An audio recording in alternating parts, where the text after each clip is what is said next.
नमस्कार। आज के इस खास और बेहद क्रिस्प विश्लेषण में सीधा काम की बात करते हैं, बिना एक भी सेकंड गंवाए। आज के द हिंदू की सबसे अहम खबरों को सीधे अपने यूपीएससी सिलेबस से जोड़ते हैं। मकसद बिल्कुल साफ है, जटिल से जटिल विषयों को समझना और याद रखना बिल्कुल आसान बनाना। तो चलिए शुरू करते हैं। आज के एजेंडे पर एक नज़र डाल लेते हैं। हम मुख्य रूप से राजव्यवस्था और शासन, अर्थव्यवस्था और बुनियादी ढांचा, अंतर्राष्ट्रीय संबंध और समाज को कवर करेंगे। इसके बाद एक मेंस के सवाल का विश्लेषण और अंत में प्रीलिम्स के लिए वो शानदार रैपिड फायर रिवीजन। तो सीधे चलते हैं अपने पहले सेक्शन की तरफ, यानी जनरल स्टडीज पेपर 2, राजव्यवस्था और शासन। स्क्रीन पर ये जो नंबर 37 दिख रहा है, ये कोई मामूली आंकड़ा नहीं है। दरअसल ये सुप्रीम कोर्ट के जजों की नई स्वीकृत संख्या है, और ध्यान रहे, इसमें चीफ जस्टिस शामिल नहीं है। अब सवाल उठता है कि अचानक ये चर्चा में क्यों आ गया। देखिए, 16 मई को राष्ट्रपति की तरफ से एक अध्यादेश जारी किया गया।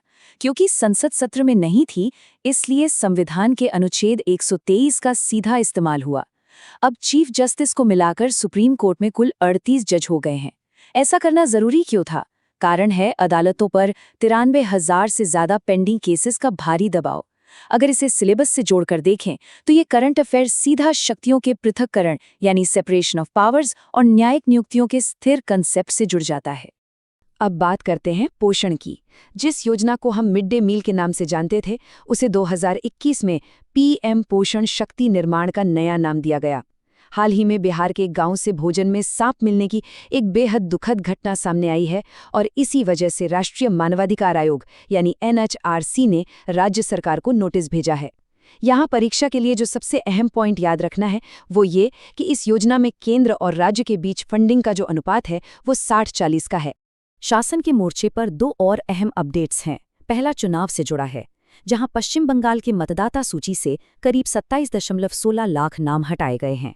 इस पर पूर्व चुनाव आयुक्त अशोक लवासा ने एक लेख लिखा है, जिसमें उन्होंने चुनाव आयोग के तार्किक विसंगति टूल के इस्तेमाल का निष्पक्षता से विश्लेषण किया है। दूसरी तरफ शिक्षा क्षेत्र में पारदर्शिता का एक बेहतरीन उदाहरण देखने को मिला है। सीबीएसई ने ऑन स्क्रीन मार्किंग सिस्टम शुरू किया है, जहां 98 लाख कॉपियों का डिजिटल तरीके से मूल्यांकन किया जा रहा है। ये ई-गवर्नेंस का एक बड़ा कदम है। आइए अब रुक करते हैं जनरल स्टडीज पेपर 3 का, यानी अर्थव्यवस्था और बुनियादी ढांचा। यहाँ जो सबसे दिलचस्प बात निकल कर आती है वो ये कि अप्रैल 2026 में भारत के माल निर्यात में 14% की शानदार ग्रोथ दर्ज की गई है। और ये बात तब और भी खास हो जाती है जब हम देखते हैं कि पश्चिम एशिया के संकट की वजह से उस क्षेत्र में हमारे निर्यात में 28% की भारी गिरावट आई है। इतनी बड़ी गिरावट के बावजूद ओवरऑल एक्सपोर्ट का बढ़ना दिखाता है कि भारत की एक्सपोर्ट डाइवर्सिफिकेशन रणनीति कितनी मजबूती से काम कर रही है। बुनियादी ढांचे के नजरिए से एक बड़ा अपडेट तुंगभद्रा बांध से है, जहां इसके 33 क्रेस्ट गेट्स को बदला गया है। इसे सिर्फ एक कंस्ट्रक्शन प्रोजेक्ट समझने की भूल नहीं करनी है। ये सीधे तौर पर पेपर 3 के आपदा प्रबंधन और जल संसाधन का हिस्सा है।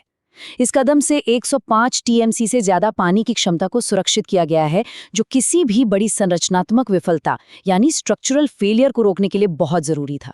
चलिए GS3 के ही दो और अलग-अलग लेकिन बहुत अहम घटनाक्रमों को एक साथ देखते हैं। पहला ऊर्जा क्षेत्र से है, जहां दिल्ली में सीएनजी की कीमतें 80 रुपये प्रति किलो के पार चली गई हैं। यह सीधा पीएनजीआरबी के रेगुलेशन और ऊर्जा सिलेबस से जुड़ता है। और दूसरा है स्वास्थ्य क्षेत्र से, जहां कांगो में बूंदी बुगियो वायरस की वजह से एबोला का प्रकोप फैला है और 88 मौतें हुई हैं। इसे वैश्विक स्वास्थ्य आपातकाल के टॉपिक के तहत ध्यान में रखना है। अब बात करते हैं दुनिया और समाज की, यानी अंतर्राष्ट्रीय संबंध और समाज वाले सेक्शन की।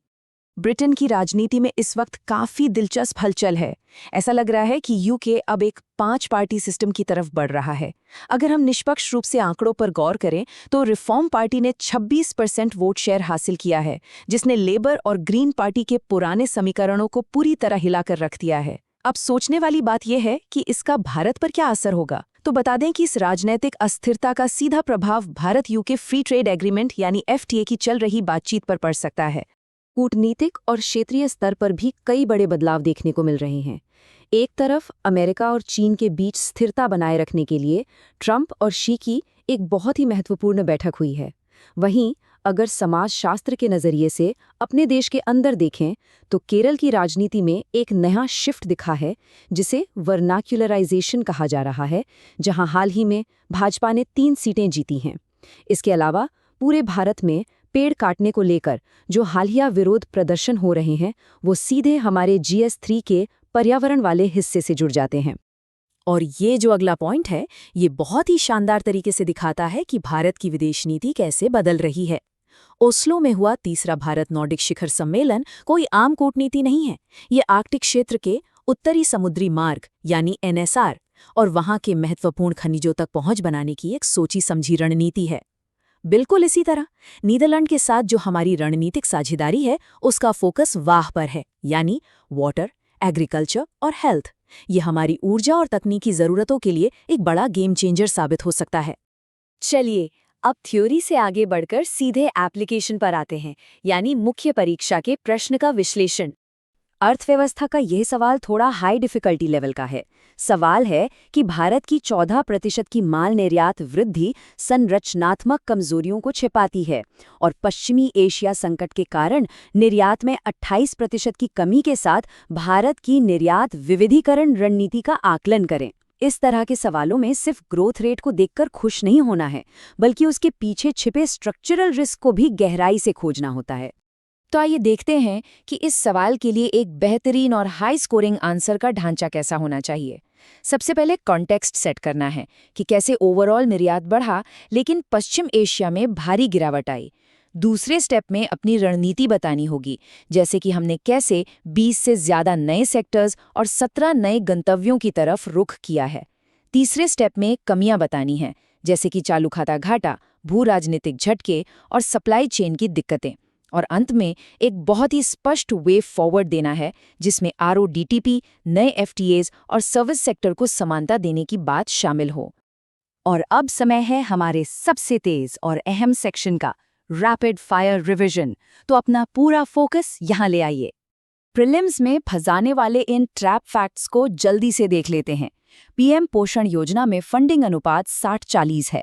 चिप बनाने वाली बड़ी कंपनी ASML डच यानी नीदरलैंड मूल की है।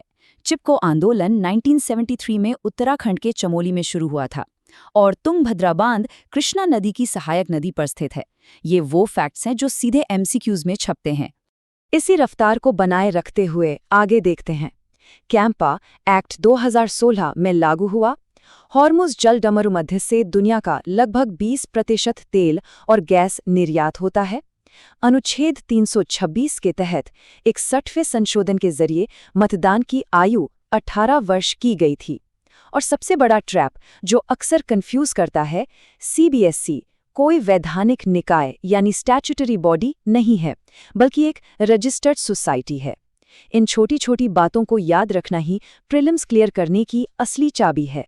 इस सेशन को खत्म करने से पहले रविंद्रनाथ टैगोर जी के इस विचार पर थोड़ा गौर किया जाना चाहिए, जहां मन भय रहित हो और मस्तक गर्व से ऊंचा हो। ये शब्द हमें सच्चे लोकतंत्र की याद दिलाते हैं। लेकिन आज के इस तेजी से बदलते भू राजनीतिक और ढांचागत परिदृश्य को देखते हुए ये सवाल उठना लाजमी है कि क्या हमारी वर्तमान नीतियां और संस्थाएं सच में एक ऐसे ही भयमुक्त भविष्य का निर्माण कर रही हैं? इस गहरे विचार के साथ आज के विश्लेषण को यहीं विराम देते हैं। आगे की तैयारी के लिए शुभकामनाएं। तो ये थी आज की मुख्य खबरें, लेकिन अगर आप और डिटेल में जाना चाहते हैं तो इस पूरे एनालिसिस की PDF, जिसमें डिटेल्ड नोट्स और प्रीलिम्स के लिए MCQs भी शामिल हैं, वो आपको हमारे टेलीग्राम चैनल पर मिल जाएगी। आप स्क्रीन पर दिए गए QR कोड को स्कैन कर सकते हैं या फिर डिस्क्रिप्शन और बायो में दिए गए लिंक पर क्लिक करके चैनल से जुड़ सकते हैं।